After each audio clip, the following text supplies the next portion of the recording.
30 दिसंबर 2019 China के एक ophthalmologist doctor Li वेलियांग ये एक पोस्ट जारी करते हैं और हमें एक चेतावनी देते हैं एक ऐसे वायरस के बारे में, एक ऐसे अनजान वायरस के बारे में जो कि सार्स से भी ज़्यादा खतरनाक था।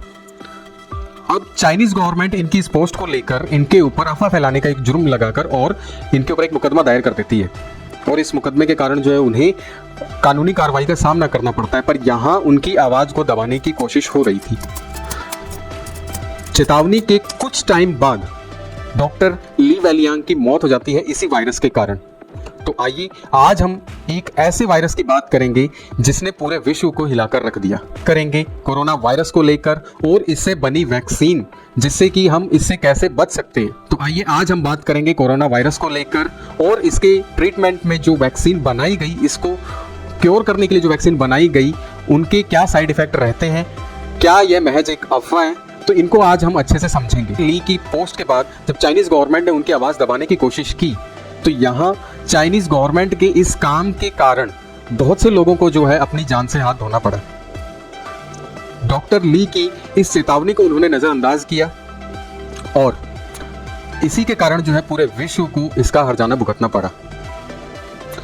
तो डॉक्टर ली के कांटेक्ट में आने वाला हर इंसान इस वायरस से ग्रसित हुआ, इस कोरोना वायरस से ग्रसित हुआ। और उनके लक्षण क्या थे? तो लक्षण थे सूखी खांसी, गले में खराश और सांस लेने में तकलीफ। तो इसे देखकर जो डॉक्टर है न्यूमोनिया समझकर इसका ट्रीटमेंट कर रहे थे, पर कहीं भी उसका जो है इलाज नहीं हो पा रहा था। और इससे जो ग्रसित जो लोग थे, जो पीड़ित लोग थे, उनकी 2 हफ्ते के अंदर मृत्यु हो रही थी। और इसी को देखकर WHO ने 11 मार्च 2020 को इसे एक ग्लोबल पैंडेमिक डिक्लेयर कर दिया। और भारत में 23 जनवरी 2020 को केरल के त्रिशूर शहर में एक 20 साल की लड़की एक हॉस्पिटल में जाती है और अपनी सूखी खांसी और खराश का इलाज कराने। तो वहाँ डॉक्टर भी इसे जो है एक नॉर्मल, एक वायरल बीमारी समझकर जो है इसका इलाज करने की कोशिश करते हैं। पर यहाँ उस लड़की की हालत जो है दिन ब दिन बिगड़ती ही जाती है। कुछ रिसर्चेज होने के बाद, कुछ ऐसे टेस्ट होने के बाद सामने आता है कि वो लड़की कोरोना वायरस से पीड़ित थी। और ट्रैवलिंग हिस्ट्री उस लड़की की देखी गई तो जिसमें पता चला कि वह एक दिन पहले चाइना के वुहान शहर से आई है। तो यह क्लियर हुआ कि उस लड़की को कोरोना वायरस था, जिसकी वजह से उसकी तबीयत जो है बहुत ही ज़्यादा खराब होती गई। और धीरे धीरे जो भी कांटेक्ट में आता गया वो इस बीमारी से पीड़ित होता गया और धीरे धीरे करके ये पूरे भारत में फैला। 21 मार्च को भारत में संपूर्ण लॉकडाउन लगा दिया जाता है, जिसकी वजह से बहुत से लोगों की जानें बची भी। और गवर्नमेंट का ये बहुत ही अच्छा एक निर्णय रहा, जिसकी वजह से इस बीमारी को फैलने से आगे रोका गया और एक कड़ी तोड़ दी गई। इस बीमारी से बचने के लिए 2 वैक्सीन तैयार की गई, कोविशील्ड और कोवैक्सीन। अब आप देखिए कि यहाँ पूरे विश्व में लगभग 70 से 80% लोगों को कोविशील्ड लगी है। और इंग्लैंड की एक कंपनी एस्ट्राजेनेका, जिसके ऊपर एक मुकदमा दायर होता है, जो कि इसी वैक्सीन को बनाया जिन्होंने, उसके ऊपर एक मुकदमा दायर होता है और कहा जाता है कि इस वैक्सीन के कुछ साइड इफेक्ट हैं, जिसमें कि साइड इफेक्ट क्या है कि इसमें ब्लड क्लॉट होता है, हार्ट अटैक जैसी समस्याएं देखने को मिलती है और 2 हफ्ते में 40 लोगों की मौत भी हो चुकी है इसमें। अब इसी एक अफवाह को लेकर, इसी साइड इफेक्ट के अफवाह को लेकर भारत में भी लोग जो है पैनिक हो चुके हैं। भारत में भी लोगों को लगता है कि अब हमें जो है, हमने कोविशील्ड ले ली है और यहाँ हमें हार्ट अटैक देखने को मिलेगा, हमें ब्रेन हैमरेज देखने को मिलेगा। पर आपको ये चीज़ देखनी चाहिए कि हमने ये वैक्सीन जो है 2021 में लगवाई थी, आज 3 साल हो गए और हमें आज तक इससे कोई जो है समस्या नहीं हुई, हमें कोई इससे प्रॉब्लम नहीं हुई। और इसके साइड इफेक्ट के बारे में सभी डॉक्टर्स को और लीगल बॉडी को पता था।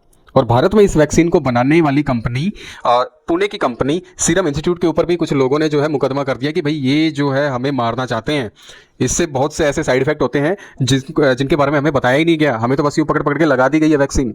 तो ऐसे बहुत से केस जो है हमें देखने को मिल रहे हैं। फिर ऑक्सफोर्ड ने इस सभी जो है अफवाहों को उनका खंडन करते हुए उन्होंने बोला कि इसके साइड इफेक्ट है, पर उन्होंने एक वर्ड और भी लगाया था, वेरी रेयर साइड इफेक्ट्स। मतलब बहुत ही नामात्र के बराबर साइड इफेक्ट होंगे। और ये नामात्र के साइड इफेक्ट तो आपको हर मेडिसिन के अंदर देखने को मिलेगा। इवन हम पैरासीटामोल ले लेते हैं और पैरासीटामोल हम तो यूं चलते फिरते ही ले लेते हैं। और पैरासीटामोल के अगर साइड इफेक्ट मैं आपको बताऊं तो हाइपर सेंसिटिविटी, हाइपोटेंशन और डेथ जैसे भी साइड इफेक्ट हमें देखने को मिलते हैं। तो क्या हम पैरासीटामोल लेते नहीं है? और पैरासीटामोल के लिए तो हम जो है खुद ही डॉक्टर बन जाते हैं और मेडिकल पे जाके बिना किसी डॉक्टर के प्रिस्क्रिप्शन के ये दवाई हम ले लेते हैं। और बड़ी बात ये है कि वो हमें दे भी देते हैं। क्यों दे देते हैं? क्योंकि इस टैबलेट को WHO ने भी जो है अप्रूवल दिया है और FDA ने भी अप्रूवल दिया है। इनको भी इसके साइड इफेक्ट के बारे में पता है, WHO को भी इसके साइड इफेक्ट के बारे में पता है और FDA के बारे में भी इसके साइड इफेक्ट के बारे में पता है।